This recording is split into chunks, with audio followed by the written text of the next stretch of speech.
Hey guys, I'm here at Great Falls, the most dangerous waterfall in Maryland, and just as dangerous as this waterfall is not being true with yourself.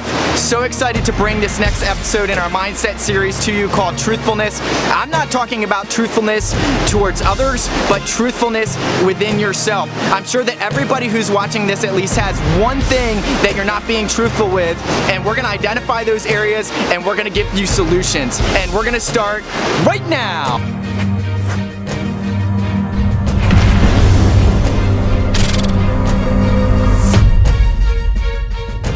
We all have this ego state, and the ego state protects us and it wants us to be confident. It doesn't want us to be hurt by others, and it wants us to dust things off our shoulders.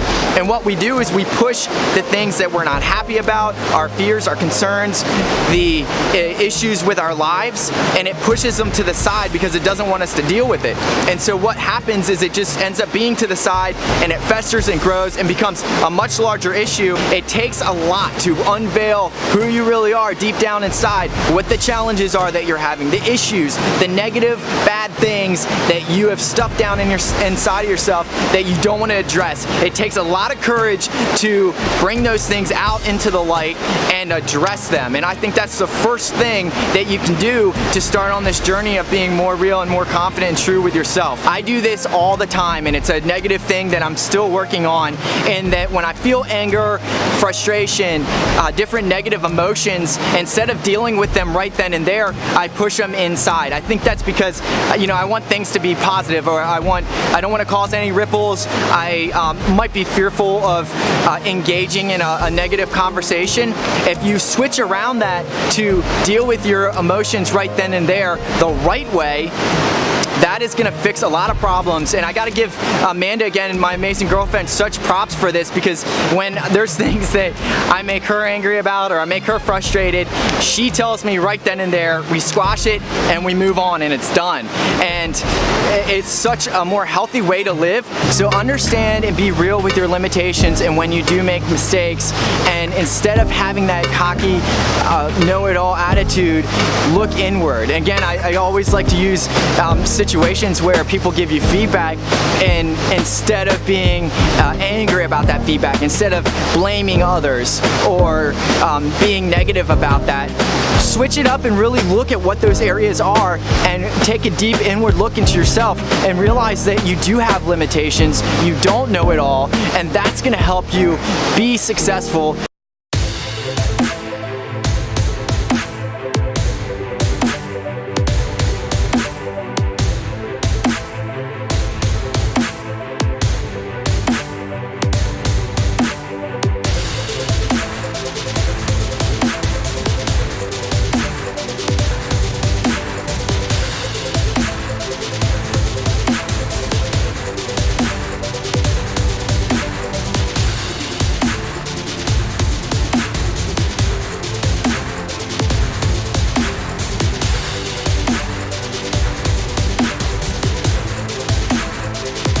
You have to know how you're feeling in order to be able to communicate in an authentic way about what your feelings are. Amanda, she does this so well.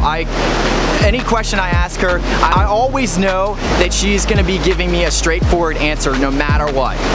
No matter what. She's always straightforward and real with me.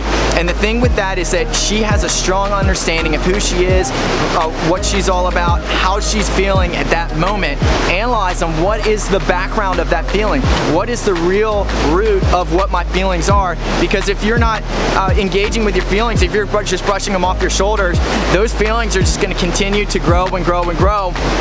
And then you're gonna have to address them anyways. Take some time to step back, 10 to 15 minutes a day, and analyze your day, and analyze how you feel, how the day went, what are the different things that you think you could learn, and do that on a consistent basis. The more and more you practice, practice these things, the more and more you're gonna have an extremely happy, confident feeling because you're completely true with yourself at every single moment, and that is gonna bring you such success and such happiness. Hey guys, so I'm gonna wrap this video up. Really appreciate the love and support, and want to conclude this with talking about what the benefits are to being real and true with yourself and taking these concepts to heart that I've been talking about. And the first thing is that it's gonna really help you change the things that you want to change in your life. I've been doing a lot of thought about what is that moment that people change. What is the moment that you get off the couch and you decide to live a life outdoors, that active life, and a life that's engaging with others? What is that thing where you make that change and decide that you're gonna hit the gym and drop 30 pounds and live a healthy life? What is that a moment when you decide you're not accepting living an unhealthy life, or you're tired of having a mindset, you're tired of having negative friends? What is that moment where you make the decision? And I think that being true with yourself and practicing these things that we talked about is a critical step and foundation block to driving change. So really take a moment and look at it. Dig deep in yourself. Be confident about yourself and do the things that you need to do to be real in the moment all the time. So thank you so much, guys. As always, please connect with us. We're trying to build this amazing brand, Uncover Your Full Potential, which I know is helping people out. I hear people all the time telling me about it. So please share it, please like, please subscribe, and do the things to get this message out there, because so many people need this, and I know it's true. So till next time, keep crushing your goals, keep going out, all out, and keep uncovering your full potential. Let's go!